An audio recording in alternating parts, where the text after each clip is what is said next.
పుట్టింటికి వెళ్ళగానే లవర్ని పిలిపించుకున్నాడు భర్త.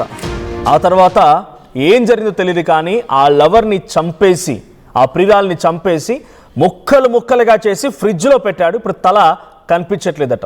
వైజాగ్ ఎల్వి నగర్లో ఈ దారుణం జరిగింది. ఇక రైట్ సైడ్ ఫోటోలో కనిపిస్తున్నటువంటి ఆ అమ్మాయే రవీంద్ర ప్రియురాలు. సో రవీంద్ర నేవీలో ఉద్యోగం చేస్తున్నాడు, టెక్నీషియన్గా పనిచేస్తున్నాడు. సో తన భార్య ఇటీవల పుట్టింటికి వెళ్ళింది. అటు భార్య పుట్టింటికి వెళ్ళగానే రవీంద్ర ఈ అమ్మాయి మౌనికని తన ఫ్లాట్ పిలిపించుకున్నాడు. సో ఇద్దరికి ముందుగానే పరిచయం ఉంది, పెళ్లి కంటే ముందే పరిచయం ఉంది. ఆల్రెడీ రవీంద్రకి పెళ్ళయింది కూడా. సో అయినప్పటికీ ఆ మౌనిక అనేటువంటి అమ్మాయిని, తన ప్రియురాల్ని ఇంటికి పిలిపించుకున్నాడు రవీంద్ర. ఆ అమ్మాయి ఇంటికి వచ్చింది. సో ఆ తర్వాత ఏం జరిగిందో తెలీదు. అంతలోనే ఒక్కసారిగా ఆ అమ్మాయిని హతమార్చి ముక్కలు ముక్కలుగా చేసి 2 సంచుల్లో మూటగట్టి ఫ్రిడ్జ్లో పెట్టి ఆ తర్వాత స్వయంగా రవీంద్ర అనే పోలీస్ స్టేషన్కి వెళ్ళిపోయి పోలీస్ ఎటు లొంగిపోయాడు.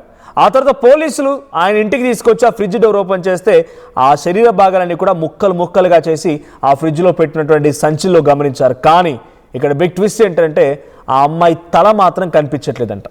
ఆ అమ్మాయి తల మాత్రం కనిపించట్లేదు. ఇప్పుడు దానికోసం రవీంద్రని పోలీసులు విచారిస్తున్నారు.